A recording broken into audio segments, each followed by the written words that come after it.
Hello दोस्तों, मैं हूं एडवोकेट ईशान, एक्सपर्ट वकील में आपका स्वागत है। दोस्तों, आज हम बात करेंगे कि क्या आपराधिक मामलों में राजीनामा हो सकता है। अगर हो सकता है तो कानून में क्या इसका प्रावधान है, अगर नहीं हो सकता है तो क्यों नहीं हो सकता है, और राजीनामा करते वक्त क्या कोर्ट के थ्रू ही राजीनामा किया जा सकता है या फिर दोनों पार्टीज मिलकर भी राजीनामा कर सकते हैं या नहीं, इसके बारे में आज हम पूरे डिटेल में जानेंगे। तो वीडियो को अंत तक जरूर देखिएगा ताकि आपको इन्फॉर्मेशन पूरी मिल सके। और अगर आपने अभी तक हमारे चैनल को सब्सक्राइब नहीं किया तो अभी सब्सक्राइब कर लीजिए और साथ ही में बेल आइकन भी दबा दीजिए ताकि ऐसे लीगल नॉलेज लीगल वीडियो आपको मिलते रहे। तो चलिए शुरू करते हैं।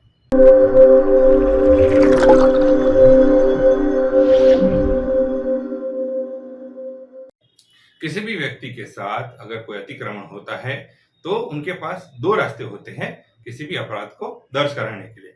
पहला रास्ता होता है कि वो पुलिस थाने में जाके रिपोर्ट लिखाए और एफआईआर दर्ज कराए। दूसरा रास्ता होता है कि वो मजिस्ट्रेट के सामने जाए और अपनी कंप्लेंट दर्ज कराए। अब यहाँ पर आपने देखा है अक्सर कि जो कोई भी मामला होता है वो केवल पीड़ित के साथ हुआ ऐसा नहीं होता है, वो राज्य के सामने हुआ ऐसा माना जाता है। इसीलिए हमेशा स्टेट वर्सेस अभियुक्त का नाम आता है। इसीलिए पीड़ित के पास ये कम ही अधिकार होते हैं कि वो किसी भी केस में राजीनामा करे। यानी कि जो राज्य है अगर वो चाहे तो वो राजीनामा कर सकते हैं, लेकिन पीड़ित के पास काफी सीमित अधिकार होते हैं राजीनामा करने के लिए। अब यहाँ पर बात आती है कि आखिर राजीनामा क्यों करवाया जाता है या क्यों किया जाता है। इसके पीछे का रीजन ये है कि अगर कोई व्यक्ति राजीनामा कर देता है तो जिससे क्या होता है कि केस क्लोज हो जाता है, मामला यहाँ पर खत्म हो जाता है। इससे दो तीन चीजें होती है, जैसे कि पहला है कि जो पीड़ित है उसका समय और मनी दोनों यहाँ पर व्यय होने से बच जाता है। इसी के साथ साथ ऑनरेबल कोर्ट्स का भी जो समय है वो भी यहाँ पर बच जाता है।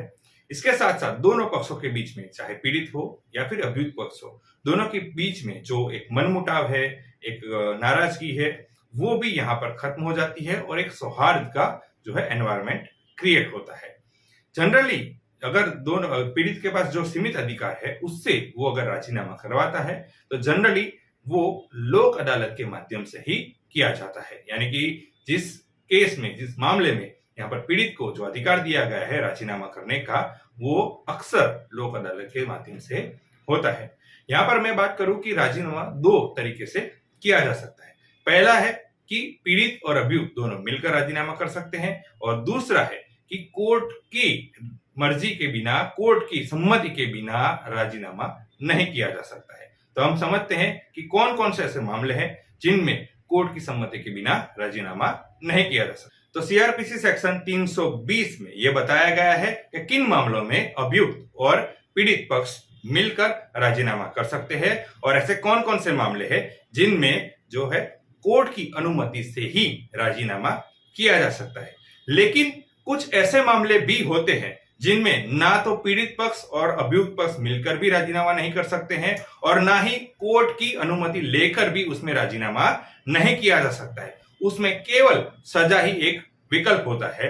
उसमें या तो न्यायालय के द्वारा या तो अभियुक्त को दोष युक्त किया जाता है और उसे सजा दी जाती है, या फिर उसे दोष मुक्त किया जाता है। अब बात करते हैं किन किन मामलों में न्यायालय की अनुमति से लेकर राजीनामा किया जा सकता है। तो इनमें दरअसल ये आते हैं कि आईपीसी की धारा 323 के तहत, आईपीसी की धारा 324 के तहत, और आईपीसी की धारा 325 के तहत और आईपीसी की धारा 307 के तहत जो मामले दर्ज होते हैं उनमें न्यायालय की अनुमति लेकर राजीनामा किया जा सकता है। अब सवाल यह आता है कि राजीनामा किया क्यों जाता है, क्या जरूरत पड़ती है कि राजीनामा करने की। तो दरअसल बात यह होती है कि राजीनामा इसलिए किया जाता है जिससे अभियुक्त को जो है दोष मुक्त कराया जा सके। यानी कि राजीनामा जब होता है तो फिर अभियुक्त के ऊपर कोई भी चार्जेस है, भी कोई भी मामला नहीं रहता है। इसीलिए अक्सर छोटे मामलों में दोनों पक्ष मिलकर या फिर कोर्ट की अनुमति लेकर राजीनामा करते हैं। लेकिन एक यहाँ पर एक सवाल और भी आता है कि अगर कोई ऐसी परिस्थिति है कि जो पीड़ित है वो नाबालिग है, यानी कि वयस्क नहीं है, या फिर कोई मेंटल इलनेस है यानी कि पागल व्यक्ति है, या फिर कोई ऐसा है कि जो राजीनामा करने में असक्षम है, तो ऐसी परिस्थिति में राजीनामा किया जाएगा या नहीं किया जाएगा। तो ऐसी परिस्थिति में चाहे न्यायालय की परमिशन यानी कि न्यायालय की अनुमति के बिना ऐसे मामलों में राजीनामा नहीं किया जा सकता है। और सीआरपीसी के सेक्शन 320 में ये बताया गया है कि जो कोई भी अपराध होता है वो पीड़ित के साथ हुआ है ऐसा नहीं होता, ये राज्य के खिलाफ अपराध होता है। इसीलिए पीड़ित पक्ष के पास कम ही अधिकार होते हैं कि वो हर एक मामले में जो है अभियुक्त के साथ मिलकर राजीनामा नहीं कर सकते हैं।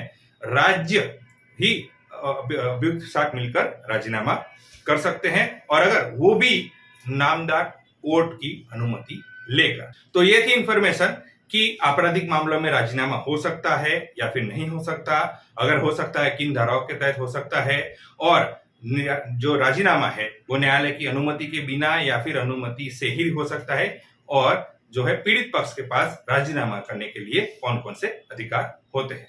तो दोस्तों कैसे लगे इंफॉर्मेशन जरूर बताइएगा। दोस्तों अगर आपको ये वीडियो अच्छा लगा है तो इसे लाइक कीजिए, शेयर कीजिए। आपका कोई सवाल हो तो आप कमेंट जरूर कर सकते हैं या फिर हमारे व्हाट्सएप नंबर पर आप मैसेज भी कर सकते हैं। दोस्तों अगर आपने अभी तक हमारे चैनल को सब्सक्राइब नहीं किया तो अभी सब्सक्राइब कर लीजिए और साथ ही में बेल आइकन भी दबा दीजिए ताकि ऐसे लीगल नॉलेज और लीगल वीडियो आपको मिलते रहे। इसके साथ ही आप हमें हमारे social media platform Facebook, Twitter, Instagram और लिंक्डइन पर भी फॉलो कर सकते हैं। और इस वीडियो को पूरा देखने के लिए धन्यवाद।